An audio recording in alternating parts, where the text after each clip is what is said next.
Some people enter your life like light, but somehow end up dimming your own. Have you ever met someone who, on the surface, seemed genuinely kind, soft-spoken, even warm, only to realize months later that something about their presence quietly drained you? Not through conflict, not through insults, but through something far subtler, something you couldn't quite explain. This is not your imagination, and this is not paranoia. In the world of psychology, we sometimes refer to these people as emotional drainers, individuals who, knowingly or not, feed off your energy. They don't arrive with thunder and storms. They come like spring breezes, pleasant and calm. But as time goes on, you begin to feel off, disoriented, maybe even tired in a way that sleep doesn't fix. They smile, they say all the right things, yet when they leave, something inside you feels a little more empty. Carl Jung, the father of analytical psychology, devoted much of his work to the idea of the shadow, the unconscious, hidden parts of the psyche that we suppress, deny, or refuse to confront. And it's this very shadow that plays a powerful role in why we're drawn to and eventually depleted by certain people. You see, your body and your intuition often know the truth before your conscious mind can process it. You might sense a discomfort, a tension, a subtle sense of warning, but you dismiss it because they didn't say anything wrong. They weren't rude. They seemed nice, right? But here's the truth most people overlook. The first red flags don't shout. They whisper. They show up as a knot in your stomach, a voice in your head saying something's off, a wave of fatigue after what should have been an ordinary conversation. And in our highly rational world, we've been conditioned to ignore those signs. We tell ourselves we're being too sensitive. We overanalyze. We second-guess. But those feelings are your nervous system's early warning system, ancient, primal, and often more accurate than logic alone. Let me be honest with you. I've ignored that whisper more than once. There was a time someone entered my life, let's call them L. They were charming, thoughtful, said all the right things. But every time we interacted, I left the conversation feeling heavy, confused, tired, and I had no idea why. I couldn't point to a single thing they said or did that was objectively wrong, but I kept noticing how I would doubt myself after talking to them. I felt emotionally foggy, my inner clarity gone. It took me a while to realize what was happening. This wasn't just about them. It was about what they activated in me and what I ignored. Carl Jung said, until you make the unconscious conscious, it will direct your life and you will call it fate. These people don't necessarily come to harm you, but their unresolved pain, their unmet needs, their buried resentment, all of it leaks into their interactions. And if you're not careful, you become the sponge. This is why the first lesson of protecting your inner peace isn't about confrontation. It's about recognition. About learning to trust that initial feeling, that inner voice that says, something's wrong here, even when everything looks fine. So I'll ask you this. Have you ever walked away from someone, a friend, a colleague, even a loved one, and felt inexplicably drained? Not angry, not upset, just like your soul needed a nap? That's not nothing. That's the beginning of something that deserves your attention. In the next part of this journey, we'll dive deeper into the psychological mechanisms at play. We'll explore why your energy is a currency certain people instinctively try to extract, how your kindness becomes a gateway, and why these interactions feel so hard to find yet so damaging when repeated over time. But for now, let this thought settle in. The people who drain you the most rarely look like danger when they arrive. They may be polished. They may be generous. They may even call themselves your friend. But if your body is whispering not safe, it's time to start listening. Have you ever met someone new, a stranger at an event, maybe a coworker's friend, and instantly felt something wasn't quite right? They were polite. They smiled. They made eye contact. And yet Something in your body quietly braced itself. Your chest tightened, your skin prickled, your instincts whispered, "Be careful." That feeling, that unshakable sense of something's off, is not superstition. It's not anxiety. It's intuition, one of the most ancient survival tools wired into your nervous system. Long before we developed language, logic, or conscious reasoning, we relied on a silent internal radar to keep us alive. Our ancestors didn't survive predators or threats by analyzing spreadsheets. They listened to their gut. They paid attention to subtle shifts in energy, body language, and tone. That same system is still alive in us today, but we've learned to ignore it. Modern psychology confirms this. Your brain is constantly absorbing and analyzing information below the level of consciousness. Facial microexpressions, tone inconsistencies, posture, eye movements. Even the pace of someone's breathing can be processed by your nervous system before you consciously know anything is wrong. This is what Carl Jung meant when he said, "The unconscious mind knows before the conscious mind understands." Your intuition isn't magic. It's not irrational. It's the result of your brain processing thousands of inputs quietly, invisibly, and incredibly fast, and sending a message to your body. This situation doesn't match the pattern of safety. Now, you might wonder, how do I know if I'm being intuitive or just paranoid? It's a valid question. And here's the key distinction. Intuition is calm. Paranoia is loud. Intuition speaks in stillness, a gentle pull, a quiet inner signal. Paranoia, on the other hand, is fueled by fear, trauma, or projection. It's often reactive, noisy, and intrusive. Paranoia says, "Everyone is out to get me." Intuition says, "Something's not aligned here. Let me share something personal." Years ago, I attended a workshop. One of the instructors, let's call him Jay, was charismatic, articulate, and well-liked. But from the moment he entered the room, I felt uneasy. I couldn't explain it. He hadn't said anything wrong. He was charming, even generous. But my body stayed tense the entire time he spoke. I doubted myself. "You're being judgmental," I told myself. "You don't even know him." Months later, that same instructor was accused of manipulating participants for personal gain. The truth surfaced, and suddenly, that gut feeling I had, the one I dismissed, made perfect sense. That experience taught me something I've never forgotten. Your intuition is not always going to hand you proof. Sometimes it's just a whisper, asking you to pause, observe, and protect your peace. And here's what's dangerous: society teaches us to override intuition, to be nice, to give the benefit of the doubt, to not judge a book by its cover. But boundaries don't require evidence. Your nervous system doesn't need permission to protect you. In fact, the earlier you listen, the less likely you are to get entangled in relationships that drain, confuse, or destabilize you. Here's what I want you to take from this. That first faint signal you feel, it matters. You don't need a logical reason to create space. You can walk away from what feels wrong, even if nothing bad has happened yet. Because here's the truth no one teaches us. It's not the most obvious threats that harm us the most. It's the ones we almost didn't notice. As we move into the next part of this journey, we'll explore exactly how energy drainers operate, the subtle behavioral cues, the manipulative charm, the psychological hooks. We'll break down why they target empathetic, kind-hearted people, and why recognizing them early is your greatest shield. But before we go there, remember this: your intuition is not an inconvenience.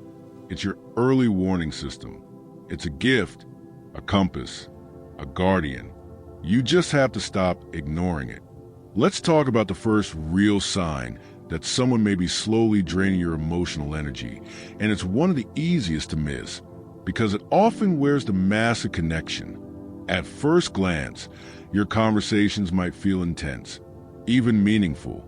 They open up quickly. They talk about their past, their struggles, their toxic boss, their painful childhood, their exhausting week. And you being empathetic, compassionate, a good listener, lean in. You nod, you offer support, you give insight, you care.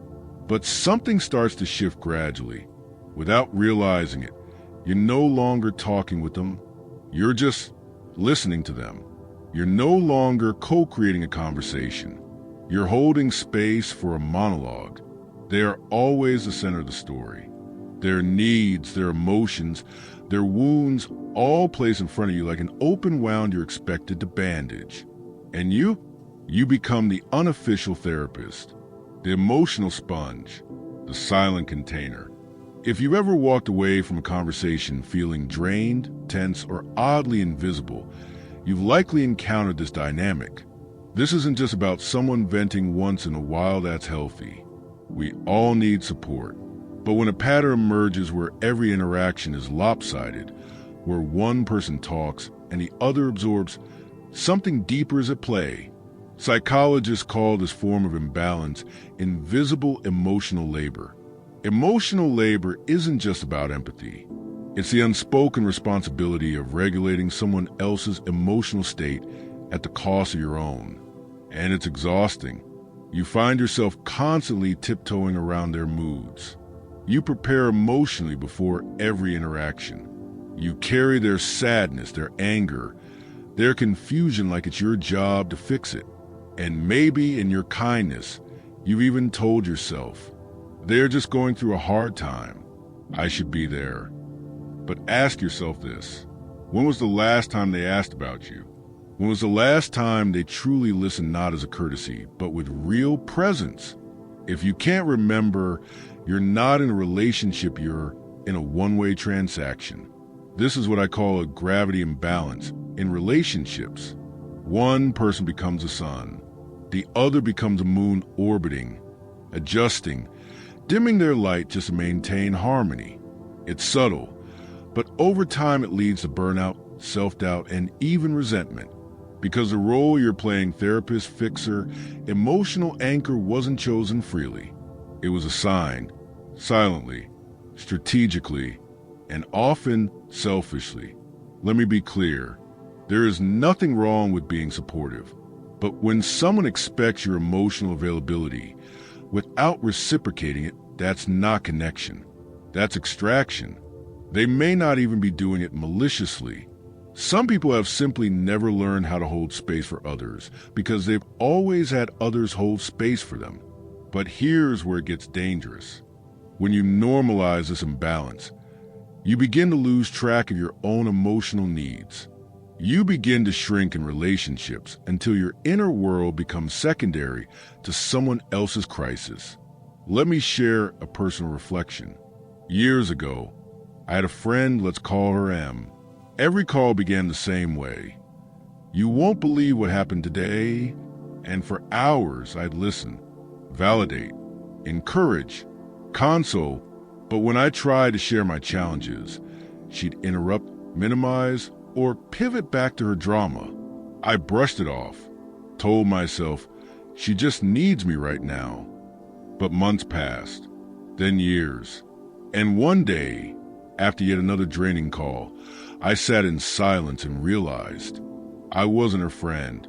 I was her emotional dumping ground. That was the day I redefined what friendship meant to me. Not just shared history, but shared emotional responsibility. So, here's what I invite you to ask yourself today. Does this person leave you feeling seen or used? Is there a rhythm of mutual care, or are you just carrying the weight of their world? Are you allowed to take up space, or just expected to hold it? Because when a relationship becomes one-sided, it's no longer about connection. It's about consumption, and your energy is not disposable. In the next part of this journey, we'll dive deeper into emotional manipulation, the subtle tactics energy drainers use to blur boundaries and create dependency. We'll explore why some people are drawn to empathy like moths to flame, and what you can do to break the cycle before it consumes you. But for now, remember this. If every conversation leaves you emptier than you came, it's not a friendship, it's an emotional transaction. And it's okay to say, no more. There's a specific kind of manipulation that doesn't come with shouting or anger. It doesn't need to raise its voice because it whispers in guilt. It sounds like, I really needed you today, but I guess you're busy. I thought I could count on you. You've changed. You're not as present as you used to be. And just like that, you're hooked again not by obligation, but by the fear of being selfish. This is the second major sign of a draining relationship, when you feel guilty for needing space. Let's be honest, we all need breaks. Emotional rest isn't a luxury, it's survival. But when someone constantly frames your distance as abandonment, betrayal, or coldness, it's not love, it's control. These individuals have an uncanny ability to make you question your boundaries, not overtly, not through demands, but through implication, through silence, through the way they sigh when you say, I'm a bit overwhelmed right now. And somehow, you end up apologizing for protecting your own peace. Let's pause here. Ask yourself, have you ever felt anxious after not replying to someone for a day, not because you forgot, but because you fear their reaction? Have you ever forced yourself to answer a call even when you were emotionally exhausted just to avoid making them feel abandoned? And most telling of all, have you ever felt a strange sense of relief when they didn't reach out for a few days? That relief is not random. It's your nervous system exhaling after constant emotional pressure. And that guilt you feel, it's not coming from your morals. It's being engineered strategically or unconsciously by someone who benefits from your presence, even when it hurts you. Psychologically, this is known as covert emotional obligation. It's the unspoken agreement where you are expected to manage their stability, even at the cost of your own. And what makes it so dangerous is how invisible it is. They don't scream. They don't demand. They disappoint and somehow make you responsible for that disappointment. This is where your internal compass can begin to erode. You start asking, am I being selfish? Maybe I am too distant. They need me. I can't walk away now. But here's a truth most empaths need to hear. Needing space is not selfish.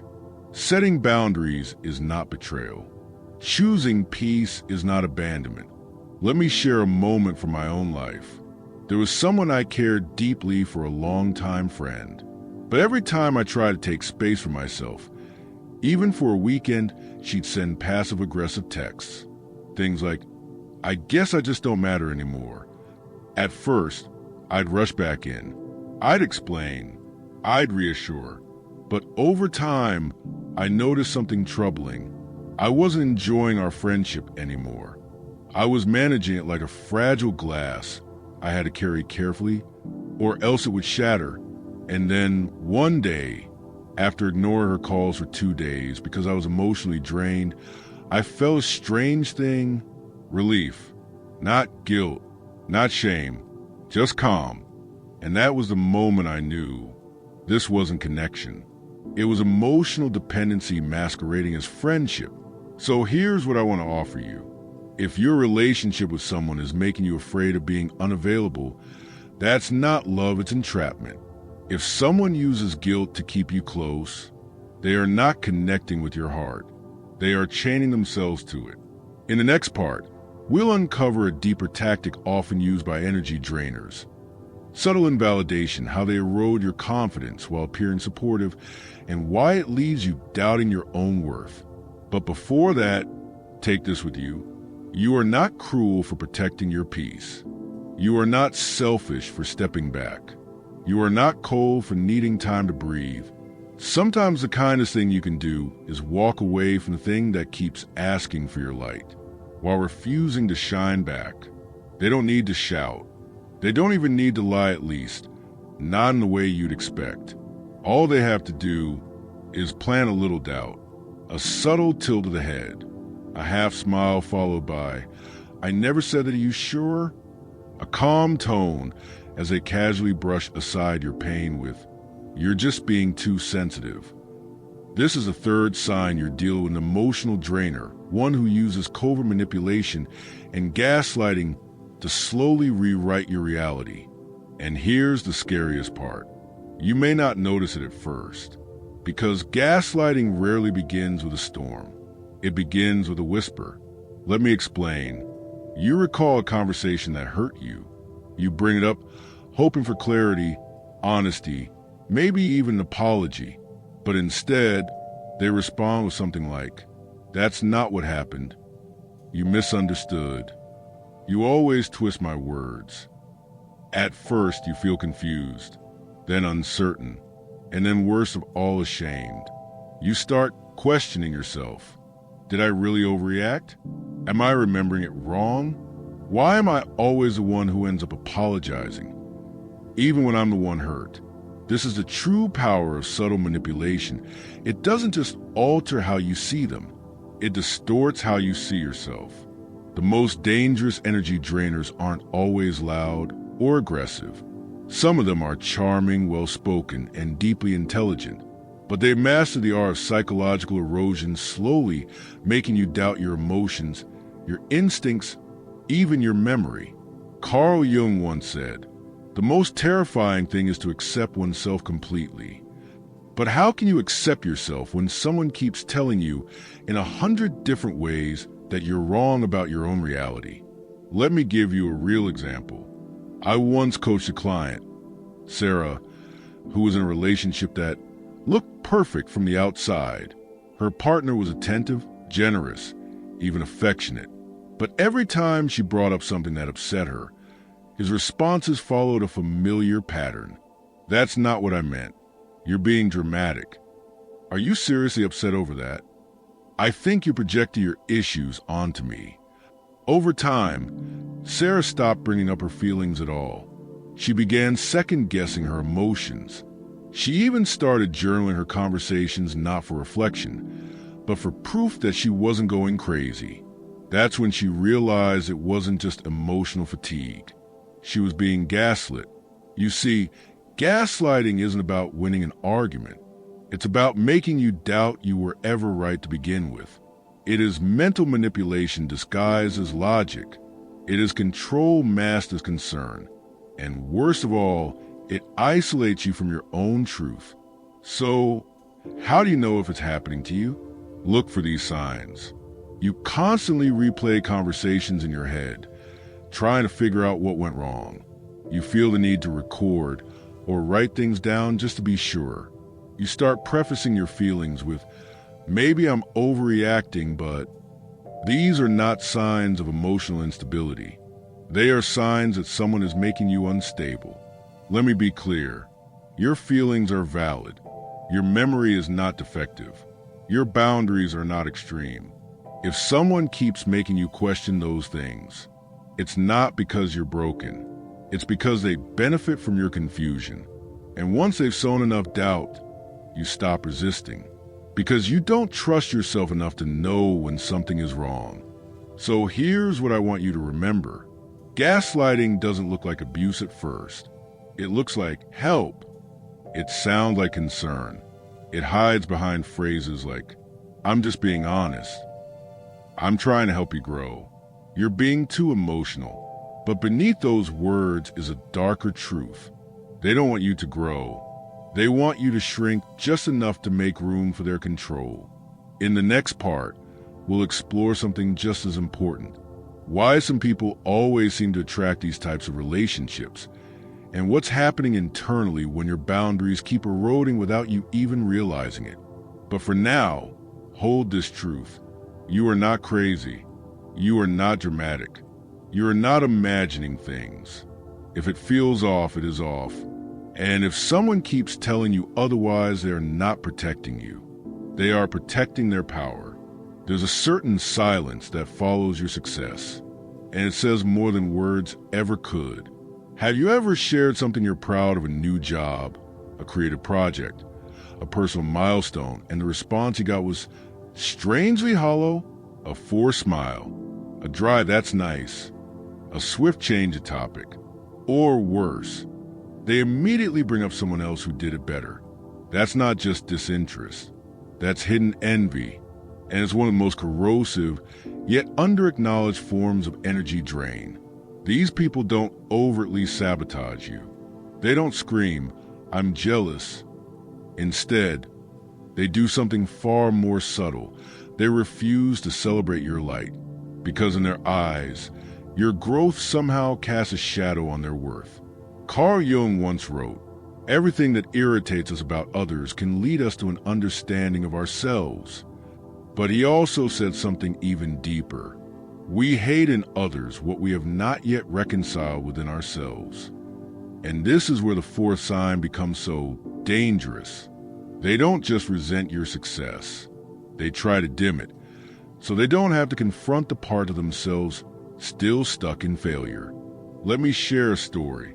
A woman I once coached, let's call her Maya, finally launched her dream business. Years of saving, planning, working late nights. When she told her longtime friend, she expected excitement. But instead, the friend replied with, "Oh, you sure you're ready for that?" Most new businesses fail. And then, within the same breath, praise someone else for landing a corporate job, as if Maya's dream was reckless, while the other person's choice was safe and smart. That's not support. That's the sound of someone threatened by your courage. You see, when someone is insecure, your confidence becomes a mirror, and instead of looking inward, they try to crack the mirror so they don't have to see what's missing in them. These are the people who will smile when you fail, but stay silent when you win. Cheer on strangers, but subtly compete with you. Disguise envy as concern and sabotage as advice. And if you're an empath, someone naturally supportive and loyal, you might not catch it at first, because you assume everyone loves with the same open heart you do. But here's a truth I wish more people knew. Not everyone is happy for you. Some people are only happy with you when you are beneath them. And when you begin to rise, they don't clap. They calculate. You'll hear, "You've changed. You think you're better than us now? Don't forget where you came from." But these words aren't reminders, they're anchors. They're subtle messages saying, "Don't outgrow me. Don't leave me behind. Don't shine so brightly because it makes me feel dim."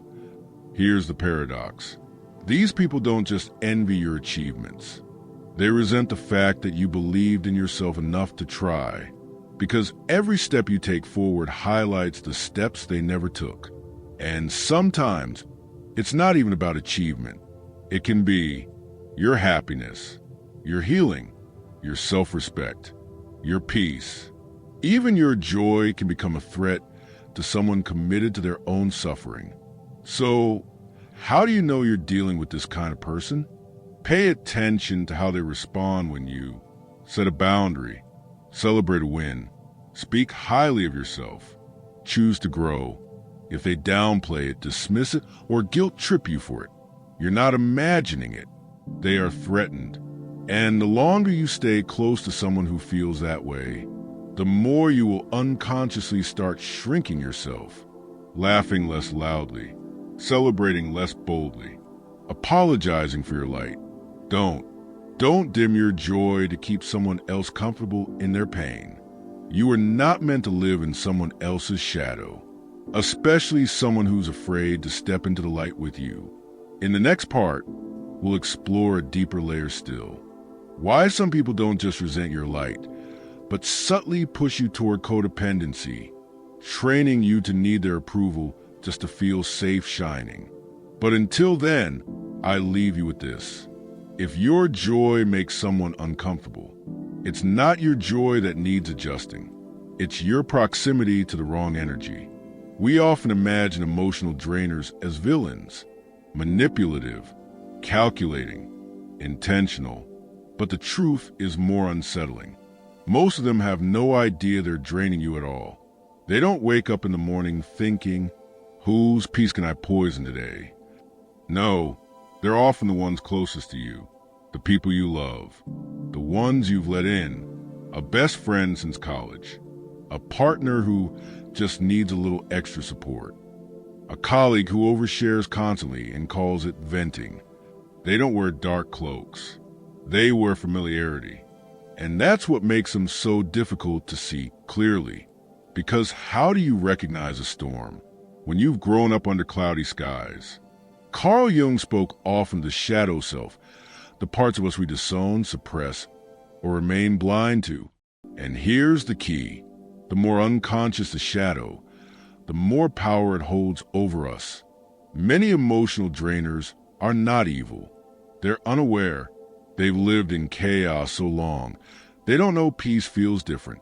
They've carried pain so long. They don't recognize when they're handing it to others.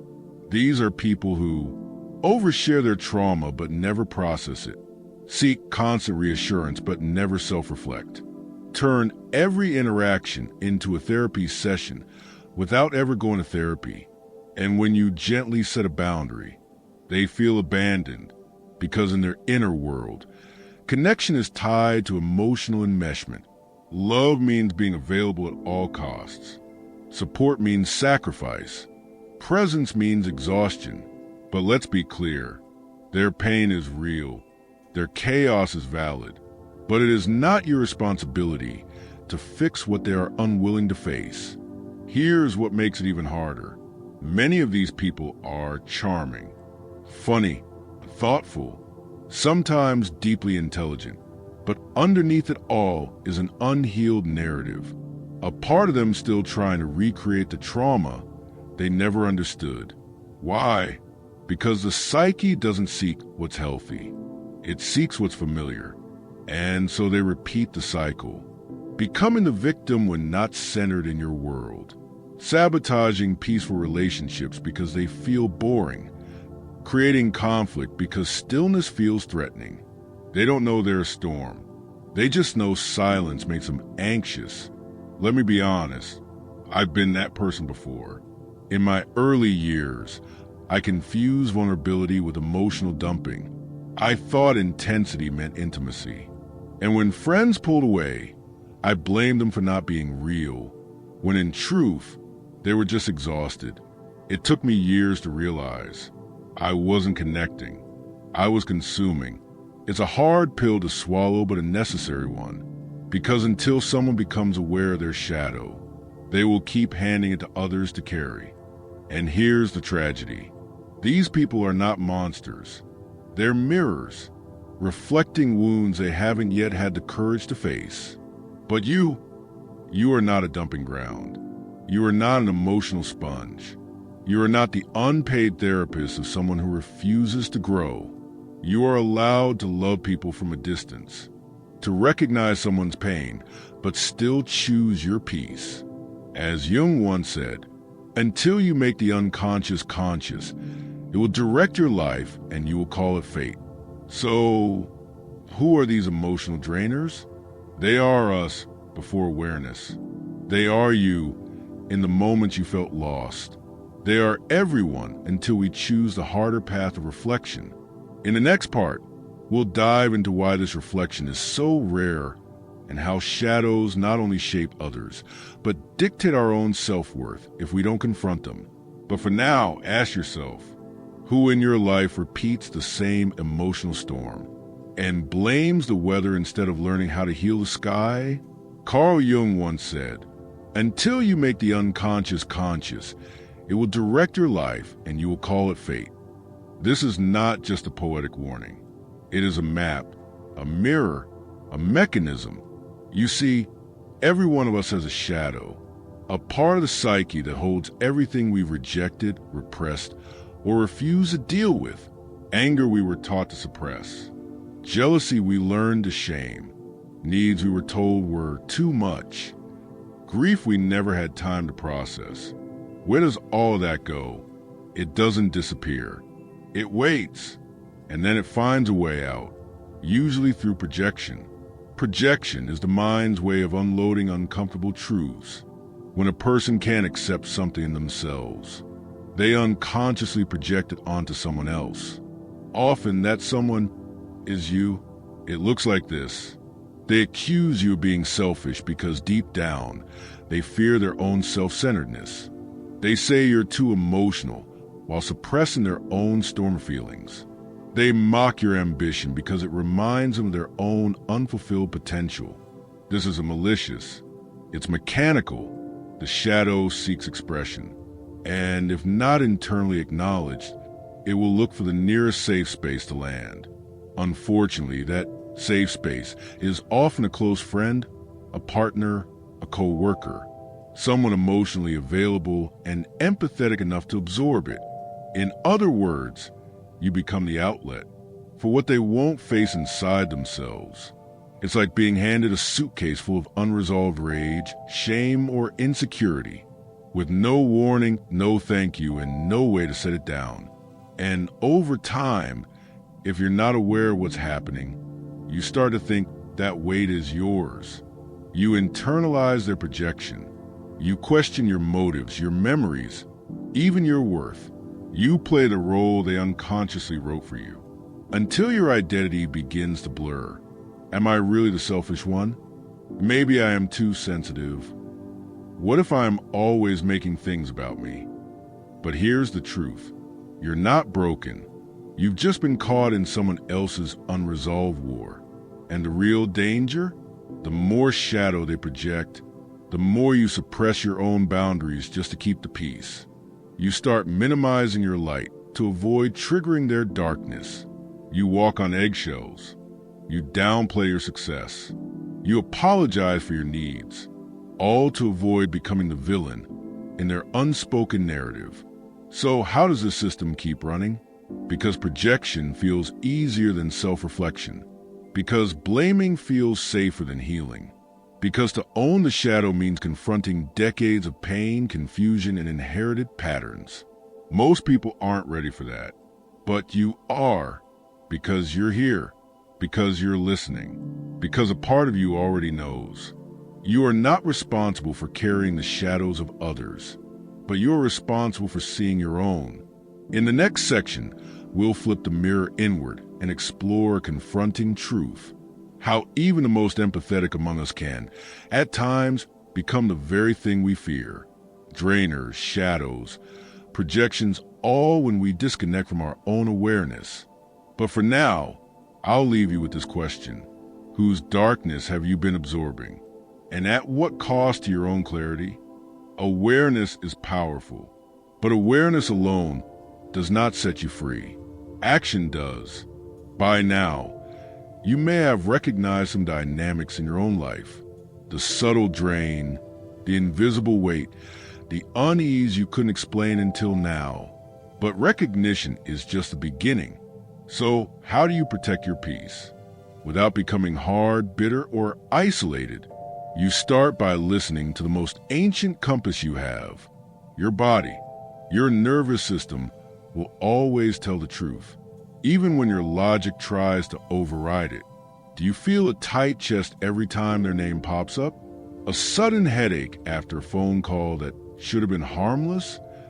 A gut feeling of dread before meeting them, followed by guilt for feeling it?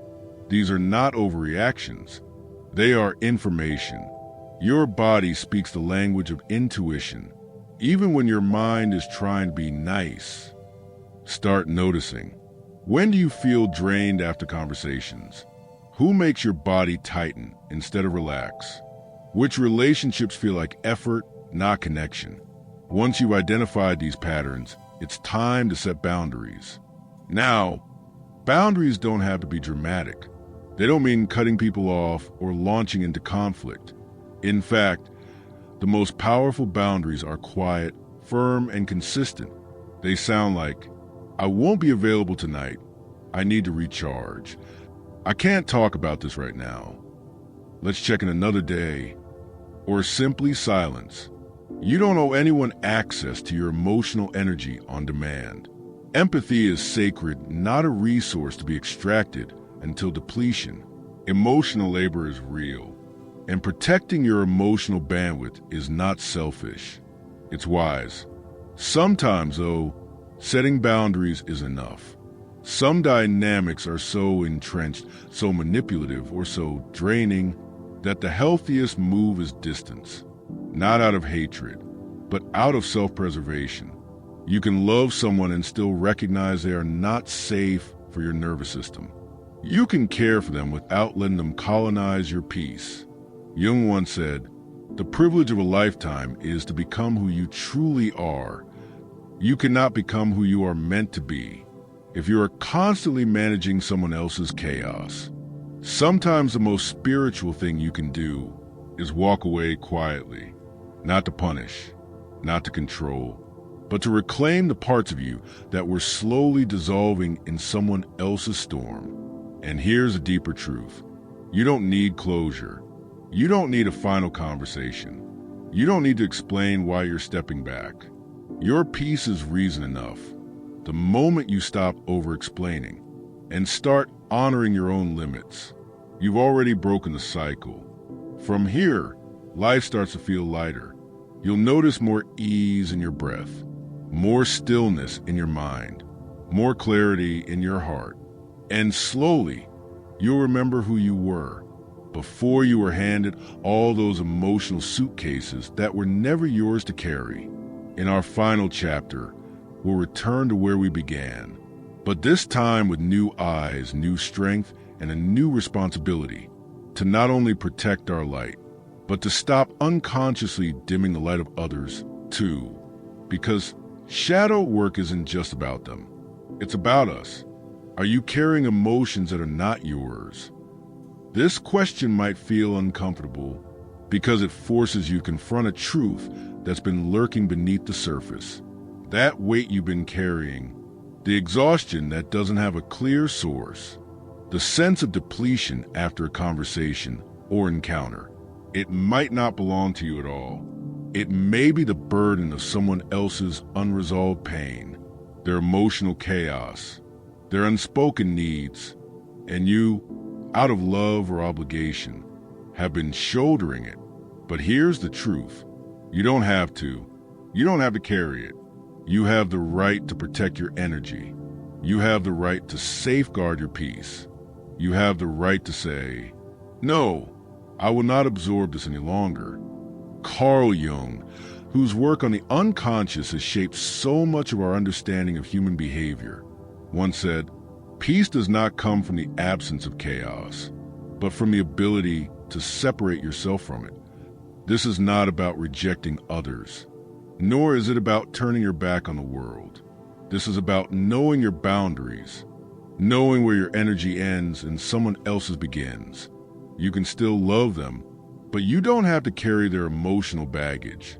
It's crucial to recognize that protecting your emotional energy isn't a selfish act. It's an act of self-preservation. You cannot serve the world. You cannot be the friend, partner, or colleague you want to be if you're constantly running on empty, if your inner world is compromised, if you're being drained by relationships that take more than they give. And here's the part where I ask you to act. If this video has stirred something within you, if it has sparked a realization, if you've seen a pattern in your own life, and you feel ready to take back your peace, I invite you to subscribe. Hit that subscribe button. Leave a comment below and share your thoughts. Because this journey of self-protection, self-awareness, and self-love is not one we take alone. We are in this together. We can learn from each other, and we can rise together. When you protect your energy, you not only heal yourself, you create a ripple effect of peace in the world. Your boundaries can inspire others to create theirs. So, if this video has resonated with you, don't just pass it by. Take a moment to hit like, share your story in the comments, and subscribe to continue this journey of reclaiming your energy. Remember, your peace matters, your boundaries matter, and you are worth every ounce of protection that your soul requires. Thank you for being here, and I'll see you in the next video.